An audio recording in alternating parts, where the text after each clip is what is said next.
ఇప్పుడు నేను ఒక అష్టోత్తరం చెప్తాను. ఆ అష్టోత్తరం వల్ల ఏం యూజ్ అవన్నీ చెప్తాను. ఏంటంటే ఆ అష్టోత్తరం పేరు కాలభైరవుడి అష్టోత్తరం. ఇప్పుడు భయం వేసే వాళ్ళకి, ధైర్యం లేకపోయినా, ఒంటరిగా నాకు ఏదైనా భయం వేస్తుంది, నేనేమీ చేయలేను అనుకున్న వాళ్ళకి ఈ కాలభైరవుడి అష్టోత్తరం ఇంత ధైర్యం తెప్పిస్తుంది. మనకి ఏ ఒంటరిగా చేయాలనుకున్నా సరే అవి ఏముండవు, మనకి చాలా ధైర్యం వస్తుంది. ఇప్పుడైతే నేను చెప్పబోతున్న అష్టోత్తరం ఈ కాలభైరవుడి అష్టోత్తరం. ఓకే, నేను ఇప్పుడు చెప్పబోతున్న పాట చెప్తున్నాను. ఈ పాట పేరు కాలభైరవుడి అష్టోత్తరం. గుర్తున్నాను కదా? Okay, 3, 2, 1 go. నేను చెప్పిన తర్వాత మీరు చెప్పండి, నేర్చుకోండి.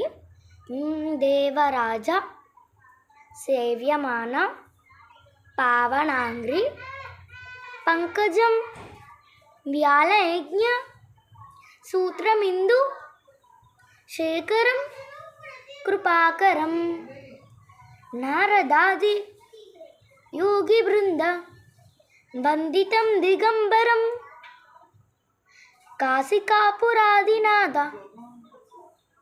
కాలభైరవం భజే. ఓం నమ శివాయ. ఇదైతే నేను ఫస్ట్ బిట్ చెప్పాను. సెకండ్ బిట్ భానుకోటి భాస్వరం అది ఉంటుంది. అది నేను కొన్ని రోజులు అయిన తర్వాత చెప్తాను. ఎందుకంటే ఇప్పుడు ఈ బిట్ నేర్చేసుకోండి ఫస్ట్. నెక్స్ట్ అయితే మాకు వచ్చేసింది అని ఈ వీడియోలో కామెంట్స్ చేయండి. ఎక్కువ కామెంట్స్ వస్తే నేను భానుకోటి భాస్వరం ఆ సెకండ్ బిట్ కూడా చెప్పేస్తాను. ఓకేనా గాయ్స్? కాబట్టి మీరు కొద్దిగా కేర్ఫుల్గా నేర్చుకోండి. నేను కూడా ఎప్పుడెప్పుడు నేర్చుకోలేదు, నిన్నే నేర్చుకున్నాను. అండ్ ఇది ఒక్కసారి నేర్చుకోవాలనుకున్నామంటే ఆ కాలభైరవుడే మనకి నేర్పిస్తాడు. అలా కూడా కాశీ వెళ్ళాలనుకుంటే కాలభైరవుడు అనుగ్రహమే ఉండాలి. అలాంటిది కాలభైరవుడు. కాబట్టి మనం ఈ కాలభైరవుడు అష్టోత్తరం నేర్చుకుంటే ఇంకా పుణ్యం వస్తుంది.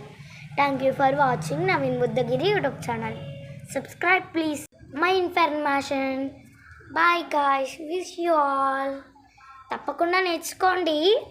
అలా నెక్స్ట్ కామెంట్స్ చేయాలి. నాకు ఎన్ని కామెంట్స్ వస్తే అప్పుడు అంత తొందరగా పెట్టేస్తాను. Bye guys.